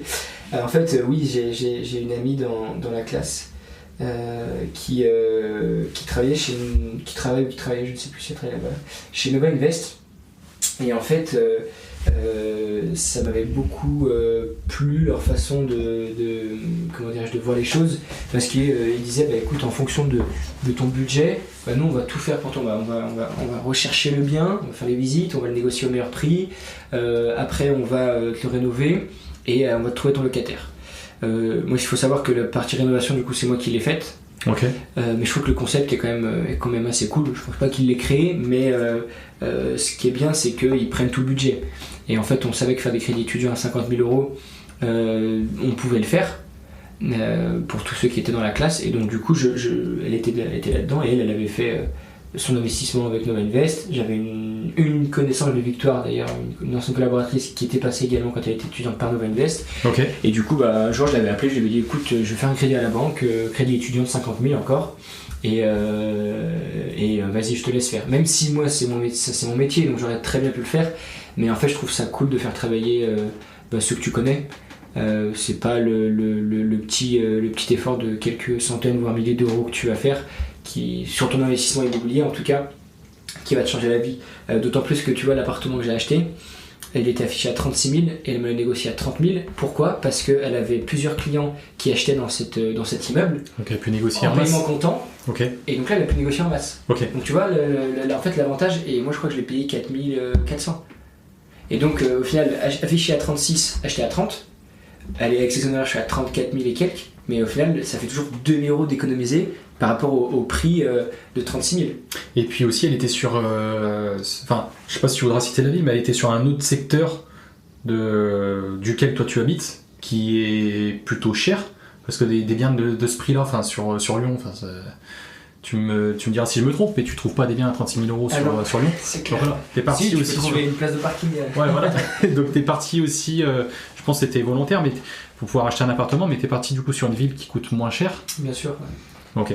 Et là justement, j'ai fait aussi par rapport à mon budget, c'est-à-dire que j'étais encore étudiant, puisque finalement tous les investissements que j'ai fait là, dont je te parle, je les ai fait quand j'étais soit au chômage, soit j'étais étudiant. Donc en fait, je n'ai jamais fait depuis que je travaille entre guillemets officiellement. Alors hormis dans l'armée, mais l'armée j'avais pas investi. Donc en fait, depuis que j'investis, j'étais dans deux positions où en fait on te dit que normalement tu peux pas investir. Chômeur et étudiant. Et en fait c'est grâce à ces deux statuts que j'ai pu justement investir. Oui, et puis là tu as fait donc du coup pour le dernier appartement c'est aussi un prêt étudiant. Ouais, exactement. Du coup les étudiants normalement avec leur prêt étudiant ils financent le prix de leur école, ils financent éventuellement les loyers, les courses. Toi avec un prêt étudiant du coup tu as financé tes investissements immobiliers. Exactement. Et donc là, 34 000 € avec la commission, travaux, en gros ça va te revenir à combien? Alors, je voulais que ça me coûte 50 000, mais en fait ça me coûtait plus cher. Parce que les travaux, je fais avec des amis, mais on met vraiment de la qualité. Ok. C'est-à-dire qu'en fait, on a tout fait tomber. L'appartement, il est pas très grand, il fait 17-18 mètres carrés. Hein, ok, c'est un studio. C'est un studio. Et en fait, par exemple, tu rentres dans l'appartement pour que vous projetiez, si tu veux, que tu arrivais. Tu avais une sorte de. Le plan 2D, c'était un rectangle, et tu avais sur les 17 mètres carrés, tu avais 4 mètres et demi, 5 mètres de salle de bain. Ok. Et donc là, tu dis, en fait, la pièce de vue, elle fait quoi, 11,5, 12 c'est disproportionné, ouais. Et donc, j'ai réfléchi, j'ai posé les plans, avec notamment mes coéquipiers Victoire. Et en fait, on s'est dit, comment on peut améliorer cet appartement. Et la salle de bain, t'étais obligé, si tu l'enlevais, de péter la dalle. T'avais une dalle de 1 tonne 2, on avait calculé. Donc, tu pouvais pas te dire, tu fais moitié salle de bain, moitié cuisine, parce qu'il y a une dalle, c'est un peu bizarre, enfin voilà. Et donc, c'était soit on laissait comme ça, et on mettait la cuisine ailleurs, soit en fait on pétait tout et on mettait cuisine, toilette, salle d'eau dans 4 mètres carrés. Et en fait on a réfléchi et on a réussi. Et du coup là alors on est quasiment fini, on n'a pas encore déposé le sanitaire, mais du coup on a réussi dans 4 mètres carrés en fait à mettre les toilettes, le sèche-serviette, le lavabo, la machine à laver, le receveur en 70 par 140. Enfin en fait il est hyper bien disposé et sans que ça te dérange quoi. C'est-à-dire on a vraiment réfléchi à tout et donc du coup les travaux coûtent beaucoup plus cher que prévu. Ouais, parce qu'on fait aussi l'isolation. On fait l'isolation du faux plafond, on fait l'isolation des murs. J'ai mis du placophonique. Ok. Donc j'ai mis du phonique parce que entre le voisin et moi en fait il y a juste une brique. Et je me suis dit, j'ai pas envie que mon locataire, en fait, il rentre le soir chez lui tranquille et qu'il entende la radio ou du voisin. Donc du coup, je veux absolument qu'il soit tranquille dans son petit cocon. Et puisque c'est pas une ville aussi qui est encadrée par les loyers ou autre, et encore une fois, c'est un peu les facteurs de différenciation. C'est pourquoi le locataire il va payer plus cher mon logement. Parce qu'il aura une VMC, parce qu'il va avoir de l'isolation, parce qu'énergétiquement il va dépenser moins que les autres, parce qu'il va avoir sa cuisine Moderna à 1 500 €, la petite kitchenette. T'auras pas la petite kitchenette tu vois, c'est ça. Enfin, c'est pas une kitchenette, c'est une sorte de kitchenette, mais haut de gamme. Ok. Tu vois, on va chez Mestre, au Bad, c'est ce genre de choses. En fait, on met vraiment de la qualité dans le bien pour se dire, allez, celui qui vient, il va peut-être payer 50-60 € de plus par mois, mais il sera content d'être là-bas. Ok. Et du coup, si je comprends bien, location longue durée. Alors, c'est ma grande question. Okay. Je sais pas encore parce que... tu hésites avec la location courte durée? J'hésite, évidemment, j'hésite entre la location courte durée ou la location longue durée. Et si tu veux, encore une fois, c'est par rapport à ton profil et ton mode de vie. Et comme je t'expliquais, étant donné que moi pour l'instant je suis au chômage et j'ai pas de revenus, forcément les revenus de mon aide elles sont quand même plus basses que mes salaires d'avant. Okay. Donc du coup j'ai besoin d'une sécurité et je me dis qu'il y a un locataire longue durée, hormis s'il ne paye pas, et c'est 400 € par mois, évidemment hors impôt, hors tout ça, mais 400 € par mois qui tombent sur le compte quoi. Donc c'est quand même plus rassurant que de se dire Airbnb, des fois tu vas faire un mois à 1500, puis l'autre mois y a personne, t'es à 200. C'est trop fluctuant en fait par rapport à aujourd'hui mon mode de vie pour que je ne choisisse pas la location longue durée. Ok. Et du coup, là, tu vas choisir la location longue durée peut-être dans l'immédiat, mais tu vas peut-être réfléchir à faire de la location courte durée. Oui, je pense. En fait, je pensais à un autre... je pense toujours. Je pensais à une autre chose, c'était faire bail mobilité, donc 9 mois pour étudiants, parce qu'en fait, juste en face de mon appartement, j'ai un lycée de BTS en alternance. D'accord. Donc top quoi. T'as juste à aller, t'as même pas besoin de le sur le bon coin là. Tu vas faire un flyers à l'entrée, tu dis les appartements à louer, studio, 400 € par mois, charge incluse, t'auras du monde quoi. Mais je me disais donc bail mobilité de faire ça pendant 9 mois, donc de septembre à l'été, c'est juin. l'été à la limite. Et l'été, parce que l'été en fait c'est hyper attractif. De mémoire, il n'y a pas quelque chose par rapport au vin ou... Exactement, en fait t'as Chapoutier, t'as Valrhona, le chocolat, t'as les vignes, et en fait si tu veux l'été, t'as énormément d'étudiants qui vont faire les saisons. Okay. Ou des étrangers ou autres qui vont venir faire des saisons dans les vignes, et donc du coup ils vont pas chercher sur le bon coin des locations de 2 mois où c'est rare, et donc du coup ils cherchent sur Airbnb ou autre, et c'est pour ça que ça marche super bien. Et après t'as aussi ceux qui prennent la Via Rona Oui, je connais très bien. Tu connais bien ? J'ai fait Genève-Lyon. Ah bah voilà. Il y a la Virona en vélo. Et bah voilà. Et bah tu passes. Enfin, Genève, non, tu passes pas, mais s'il y a une Virona pour. Voilà, c'est pour aller dans le sud, de toute façon. Ouais, c'est ça. Donc il y a Tournon et tu passes devant en fait. Et donc du coup, ça pourrait être intéressant. Tu veux faire une nuit. Tu dis ouais, je veux pas l'hôtel parce que ça coûte trop cher. Je prends. Bah, tu vois, moi je l'ai fait avec un pote. Où en fait on a fait, donc c'était 320 km, Genève-Lyon, on l'a fait sur 4 jours et en fait on se fixait 80 bandes par jour. Okay. Et en fait on partait le matin, on disait on aimerait arriver dans cette ville-là, on regarde un petit peu les Airbnb, ce qui se fait en location courte durée, on réserve et du coup c'était notre étape. Du coup ça peut être... Ouais, bien sûr. Bah, c'est un point que j'aimerais développer. Le seul hic, c'est que il faudrait créer dans la copropriété une sorte de rack à vélo. Okay. Parce qu'il n'y en a pas. Et il n'y a pas d'ascenseur. Alors autant monter quand tu es sportif 1 ou 2 étages, c'est pas tellement parce que je suis au deuxième et dernier. Autant avec un vélo, je pense que. Ouais, et puis même pour l'entretien de l'appartement. Tu sais, s'il y a des gens qui rentrent dans ton appart avec un mur blanc et qui viennent poser un gros pneu, une grosse c'est pour ça, et je vais regarder avec la copropriété pour savoir si on pourrait pas installer une sorte de rack à vélo protégé pour justement attirer ce type de personnes qui pourraient être intéressées. Bah carrément, ouais. Donc voilà. Et en termes de chiffres, parce que tu me posais la question, mais encore comme d'habitude. Ouais, autour de 50 000 ou un peu plus de 50 000. Donc je pense que je vais être autour de 55 000. Ok. Voire un peu plus. Parce que quand je dis on met des méthodes de qualité, ça coûte un peu d'argent tout ça.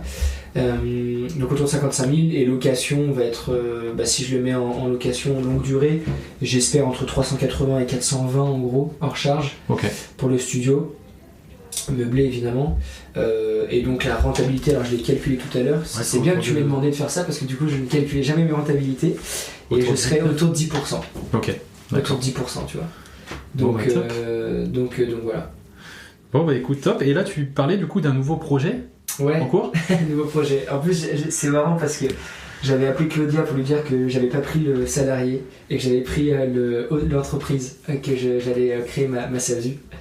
Et je lui ai dit donc pendant 1 an et demi vous n'allez plus entendre parler de moi, je vais plus faire de crédit. Je lui ai dit mais qu'est-ce qui s'est passé Toc toc, c'est moi. 3-4 jours après je la rappelle Claudia, je suis sûr qu'elle ne pourra que valider cette anecdote. Et je la rappelle 3-4 jours après Claudia et je lui dis écoutez en fait Claudia je vais devoir refaire un crédit. Parce que là il y a une pépite qui vient d'apparaître devant mes yeux et je suis obligé de la prendre. Et en fait c'était un lot de 2 places de parking à Tassin-de-Milune, donc à plus ou moins 1 km de l'horloge, dans une voie assez résidentielle. Je sais plus exactement, c'était avenue du mai 45 je crois, 8 mai 45 ou quelque chose comme ça. Et en fait c'était dans une résidence quasiment neuve puisque c'est une résidence de 2018 et c'est Bouygues qui a commencé ces 2 places de parking parce que ce qui s'est passé c'est que j'ai appelé l'agence qui vendait, donc Bouygues Immobilier, je les ai appelés, j'aurais dit écoutez d'après ce que vous me dites je vais aller visiter rapidement, j'avais pas trop d'infos, à me donner. Pas bien. Et donc je lui ai dit que je faisais une offre au prix sur les 2 places de parking parce qu'elles étaient à 5 000 €, ce qui est vraiment pas cher. La place. Ok. 5 000 € la place. 10 000 € les deux. 10 000 € les deux. Imagine quand je te dis que la mienne j'ai payé 1 500 il y a 5 ans, 4 ans et qu'aujourd'hui elle vaut 15 000. Bah là je vois une place de parking à 5 000, je suis obligé de sauter dessus. Et en plus super bien située dans une résidence quasiment neuve. Et du coup je lui demande pourquoi vous vendez 2 places de parking alors que la résidence elle date de 2018. Et en fait elle me dit c'est parce qu'on ne savait pas combien il y avait ces places de parking. Du coup, c'est le notaire du programme qui nous a appelé en nous disant il vous reste 2 places de parking. Et du coup, en fait, on les brade sur le marché, quoi. Bon, j'avais quand même tenté de négocier, mais elle m'a dit non. On peut pas être gagnant. Mais là, j'allais pas forcer parce que 5 000 €, du coup, j'avais refait le calcul. Je vais louer plus ou moins 60 € par mois pour 5 000 €. Et t'arrives à, je sais pas, 12 ou 14%, quelque chose comme ça. 12 ou 14, ouais. Okay. Donc tu vois, on est... j'aime bien le plus de 10, moi, t'as vu, plus de 10%, c'est plus de 10%, quoi. Donc voilà. Et puis après, on verra les autres projets, mais je marche un petit peu l'opportunité. En fait, j'ai grâce à mon logiciel d'agent immobilier, je peux, en fonction de ce que je veux, noter des critères. Je sais pas, 100 000 €, appartement, à rénover, moins de 3 000 € Lyon. Par exemple. Et du coup, en fait, mon logiciel, il va automatiquement rechercher tous les appartements qui sont dans les critères que je lui ai donnés sur tous les sites immobiliers professionnels et du coup m'envoyer une alerte. C'est encore mieux que le Bon Coin XLG parce que là en fait t'as tout d'un coup. Ça regroupe tous les... Ça regroupe tout, et donc c'est comme ça que je l'ai vu, parce que j'ai une sorte d'onglet attitré, titré place de parking. D'accord. Et place de parking Tassin, et en fait toutes les places de parking à Tassin qui sortent, ressortent je les analyse dans tes alertes. Et puis des fois j'envoie à des amis, et d'ailleurs j'ai un ami qui a acheté une place de parking, enfin un box plutôt, à Tassin aussi.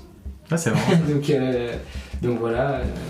Donc là, ça y est, c'est les 2 prochains projets. C'est quoi, t'as signé le compromis, non ou... Non, on va le faire en une fois en fait, parce que on va éviter de faire le compromis avec l'authentique, donc on a donné l'autorisation pour que on aille directement à l'authentique. Mais d'accord, t'as fait ton offre d'achat, c'est passé. Ouais, c'est ça. Et là maintenant, j'ai fait l'offre d'achat, et du coup j'ai appelé la banque, et là Claudia me fait un crédit travaux à 5,5, donc ça va, elle était gentille. Ok. À 5,5, j'ai négocié. Claudia, c'est top. Je crois qu'elle m'avait mis 6,76 avec l'assurance. Et je lui avais dit, Claudia, s'il te plaît, je suis un bon client maintenant. Et donc du coup elle m'a baissé à 5,50, et au lieu de me faire sur 7 ans, elle me l'a fait sur 10 ans. Okay. Donc bien cool, parce que ça me fait des mensualités à 70 € par mois, pour des rentrées à 60 € de rentrée d'argent. Donc encore une fois, je paye plus de revenus, enfin je paye plus de crédit, de mensualité que de loyer, sauf pour les crédits étudiants où là c'est un peu différent. Mais effectivement, voilà, ça me permet de capitaliser, comme je disais. Ok, ouais, donc comme tu disais, c'est ce qui te permet de mettre des sous de côté, quoi. C'est ça. Et en fait, ce qui est bien, c'est surtout que, par exemple, là, par rapport à mon mode de vie où j'ai mon salaire, mon revenu qui a baissé, et ben, je peux appeler la banque pour dire, bah, écoutez, j'étais avant à tant de mensualités, j'aimerais bien qu'on augmente le nombre de mensualités et qu'on baisse ce que tu payes tous les mois. Ce que je paye tous les mois. Et du coup, bah, dans ce genre de moment, c'est super intéressant parce que puisque pendant des mois, enfin des années, j'ai payé plus, bah là, j'ai envie de payer un peu moins, donc du coup, je recule les échéances. Et ça permet de retrouver plus ou moins un mode de vie. Ouais, tu augmentes ou tu diminues tes échéances en fonction de ton train de vie et surtout de tes revenus à l'instant T. Ouais. Exactement. Ok, bon bah écoute, on a fait une bonne partie sur tes investissements IMO. Après investissement, est-ce que tu as des investissements? Alors, je crois qu'on en a parlé rapidement à une soirée des gentlemen où tu parlais rapidement de crypto que tu liquidais justement. Est-ce que tu as d'autres supports Climo? Enfin du coup crypto, mais... alors crypto, je suis vraiment un néophyte. J'ai acheté les plus connus, ETH, BTC, ce genre de choses. Aussi un peu de Solana. On n'est pas sur des montants assez incroyables. Tu vois, je crois que j'avais investi au total plus ou moins 4500, 5000 €. Ouais, ok. Et en fait, là par exemple, puisque mes travaux me coûtent plus cher, je me suis dit je vais vendre un peu de crypto pour pouvoir continuer mes travaux de la même façon qu'avant, c'est-à-dire de bonne qualité. On va éviter d'aller chercher des mauvais matériaux. Et donc du coup, l'utilité, c'était de me dire ok, je suis sûr que si je demande à tout le monde va me dire ouais Alex, faut que tu gardes des bitcoins parce que là tu vois t'es à plus de 25%, enfin plus de 25% sur 2000 €, j'étais à 2500 peut-être, quelque chose comme ça. Donc Alex, tu devrais garder des bitcoins, mais en fait, quelle utilité d'attendre si là j'en ai besoin à un moment donné et qu'en plus j'ai fait une plus-value, tu vois. Et donc c'est là où je me suis dit mais en fait c'est là l'avantage aussi de l'investissement dans les crypto-monnaies ou ce genre d'investissement très fluctuant, ou la bourse ou autre, c'est de se dire mais en fait laisser pour laisser, je veux bien, mais mets-toi un objectif. Et moi mon objectif c'était de me dire si je peux laisser, je laisse. Si par contre j'ai besoin d'argent, je vends celui avec la plus belle rentabilité au moment donné. Puis tu as de la chance aussi, je te coupe, excuse-moi, mais tu as de la chance du coup d'être en plus-value sur ces supports, parce que si tu étais coincé, que tu avais besoin d'argent et que tu avais dû retirer, en fait ça pique un petit peu mentalement, dans le sens où tu retires ton cash parce que tu as besoin de payer tes travaux, mais derrière tu es en moins-value. Donc, exactement, tu as tout compris. C'est exactement ça. Et donc là j'ai retiré mon bitcoin là. Et après je vais sûrement en acheter d'autres, mais pour l'instant c'est vraiment fini mon projet tournon. Et puis après peut-être un peu se calmer sur les investissements, je sais pas, mais voilà. Ok, et on a quasi terminé. Je voulais savoir si tu avais au-delà de l'IMO, des passions, des sports, des hobbies, des choses comme ça, de la lecture, J'espère en tout cas, parce que t'imagines si je ne vivais qu'immobilier, enfin après, si j'ai des amis qui écoutent, ils vont sûrement me dire que c'est vrai, que je vis beaucoup immobilier. Bon, en même temps, j'investis, je suis agent immobilier et j'arrive à un âge où tout le monde est intéressé par ça. Donc c'est vrai que les soirées, on parle souvent immobilier, et puis moi je suis inarrêtable là-dessus. Donc voilà, non, hormis des hobbies, j'aime beaucoup voyager dans les autres pays. Okay. En plus j'ai la chance d'avoir une copine qui adore voyager aussi. Et là tu vois, par exemple, j'ai vu que tu étais à Londres la dernière fois, j'ai fait ma première fois à Londres là en début d'année. C'était magique quoi. Je trouve que l'adjectif pour qualifier cette ville c'est vraiment magique. Et on est allé aussi à Prague, en République tchèque. Ouais, ok, sympa. 4 jours, tu vois, c'est super sympa en fait. Et ce qui est intéressant c'est quand tu voyages, c'est la différence. La différence de culture, des fois la différence de religion, la différence du mode de vie. Oui. Tu vois, une anecdote un peu bête, c'est que j'étais en Croatie cet été, et à un moment, nous en France, par exemple, quand tu cherches une place de parking dans une grande ville ou autre, avec tes amis, s'il y en a un qui le voit, et ben, il va se mettre sur la place, lui, oui, il bloque l'accès. Et ben on a fait ça en Croatie, et le Croate, il est arrivé, il nous a pris la place, alors qu'on était dessus, quoi. Ouais. Et il me dit, oh, on fait pas ça ici. Okay. Tu piques pas la place comme ça, enfin tu prends pas la place, c'est celui qui arrive en premier avec la voiture. Et donc du coup, moi je m'étais énervé, parce que justement j'avais fait sortir Gab pour qu'elle garde la place, et en fait je vois que lui il force pour y aller. Du coup j'étais comme un fou. Et en fait, j'ai appris que ça se fait pas là-bas. Tu vois. Ouais, bah t'as des différences de culture. C'est des différences de culture, etc. Et après t'es dans le pays, donc forcément tu respectes. Tu t'adaptes. Et tu t'adaptes. Donc le voyage, ça apporte beaucoup de choses.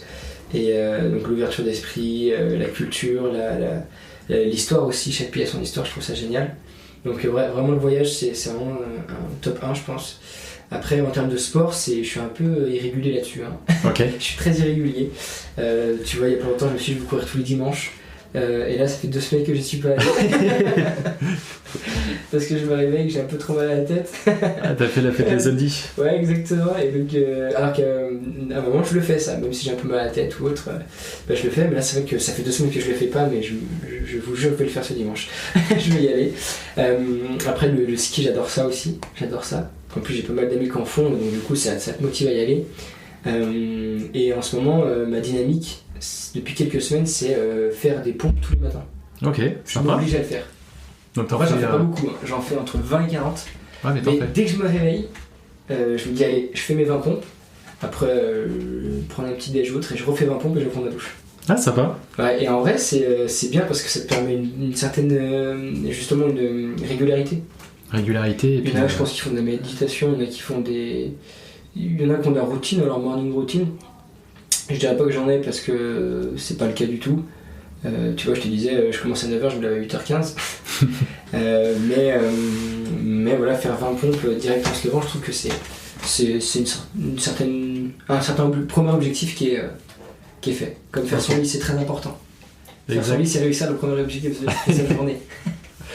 Et tu parles du coup d'objectifs, j'avais pas prévu de te poser cette question, mais pour que les auditeurs comprennent un petit peu, là en fait on est fin 2023, je sais même pas on est le combien, on est le 18 décembre exactement.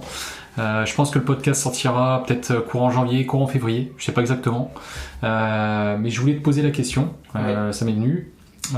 Est-ce que du coup tu te fixes des objectifs, est-ce que tu les notes par écrit? Là pour l'année 2024 qui vient, est-ce que tu t'es fixé des objectifs, et si oui, est-ce que tu t'es noté tout ça sur écrit ou est-ce que tu les as en tête, enfin j'ai même fait comment tu fonctionnes justement à ce moment-là? Écoute, jusqu'à maintenant, jusqu'à il y a peu de temps, j'avais des objectifs mais qui étaient si tu veux un petit peu dans ma tête, c'est-à-dire que je n'écrivais pas tout ça. Okay. Je me disais voilà, cette année je veux réussir mon diplôme, cette année je veux faire tant de chiffre d'affaires, cette année je veux... Alors je parle en termes d'immobilier, hein. Après j'ai des objectifs aussi personnels, mais je dirais que c'est peut-être pas forcément le sujet, mais effectivement je me donne des objectifs et je les avais si tu veux en moi. Et là cette année on est allé avec Victoire Immobilier, justement on est descendu dans le sud pour faire 3 jours de formation, 2 ou 3 jours de formation. Avec Olivier Guerre, c'était très bien, et en fait on a eu ce déclic de se dire qu'il faudrait qu'on quantifie un peu plus nos objectifs et qu'on fasse des plans d'action. Et puisque je venais de rédiger un mémoire que j'ai rendu cette année, un plan d'action j'en ai fait un, Donc autant dire que là c'était super facile pour moi de me remettre dedans parce que ça faisait 3-4 mois que je l'avais fait il y a 3-4 mois. Ouais. Et donc là je me suis fixé des objectifs, notamment, je le retrouve là, mais c'est mise en place de l'intelligence artificielle dans mon quotidien.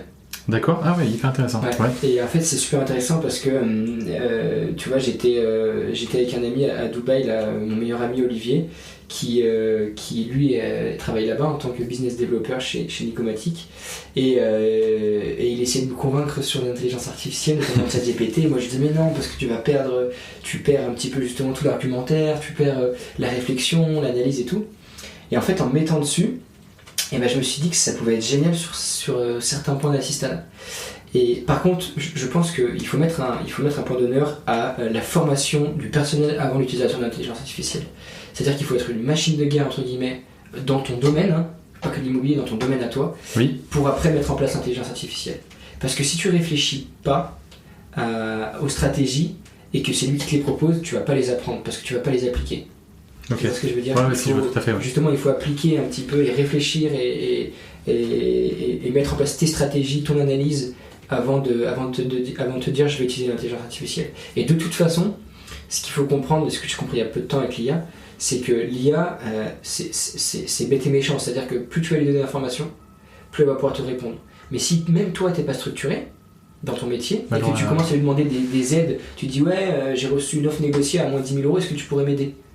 Lui, il va te sortir plein d'objections. Comme tu lui as pas dit sur quel point t'aider. Exactement. Parce qu'il faut lui dire quel est le profil du client, qu'est-ce que tu as dit, qu'est-ce que tu comptes faire, okay. Quel est le profil du vendeur, est-ce qu'ils sont pressés, est-ce qu'ils sont pas pressés, est-ce qu'ils ont le budget pour remonter, est-ce que tout ça. Et en fait, si tu es pas préparé à lui donner toutes ces informations, il va être inutile l'intelligence artificielle. Mais effectivement, pour l'assistanat en général, je pense que ça peut être un super levier, effet de levier en tout cas. Donc donc du coup, si je comprends bien, tu les as notés par écrit. Enfin, je voilà, pas forcément tout savoir, mais tu les as notés par écrit. Et ça fait partie de tes objectifs. Alors oui, effectivement, je les ai notés. J'ai fait mes plans d'action. Donc j'ai mis intelligence artificielle. J'ai mis prospection, mais plutôt prospection, on va dire de mes anciens clients. Ouais, ce que tu disais tout à l'heure. Exactement. Ouais. Prospection de mes anciens clients. Et je souhaiterais quand même apprendre à faire de la pige. Okay. Parce que c'est pas que j'ai pas du tout démérité la place dans laquelle je suis actuellement, mais c'est vrai que j'ai ce petit truc au fond de moi de challenger qui me dit t'as jamais fait de pige. Pige, pour rappel, c'est quand tu passes tout le temps des appels téléphoniques pour démarcher tes biens. Ouais, exactement. Et donc j'en ai jamais fait et j'ai pas envie de me dire que certains l'ont fait et que pas moi. Okay. Parce que j'ai envie aussi d'apprendre, de voir, de me prendre des noms, même si j'en prends évidemment, des portes. Mais pas de la même façon. Et je pense qu'après, justement, la pige, l'avantage, c'est que au-delà de ramener des mandats, ce qui est finalement la finalité, c'est tout le discours que tu vas avoir pour déclencher le rendez-vous. Oui. C'est là où toute ton intelligence, je dirais, analytique, quelle voix il parle, est-ce qu'il est fatigué, est-ce qu'il est plutôt énervé, est-ce que c'est quelqu'un plutôt à l'écoute. Et c'est en fonction de cette analyse que tu vas pouvoir répondre correctement. Et donc c'est vrai que c'est une analyse qui va être tellement rapide que ça te permet en fait après on parlait de traitement d'objections tout à l'heure, et de rapidement dans ta tête traiter des objections que tu n'as pas préparées en amont. Ok, tu vois, je vois tout à fait, ouais.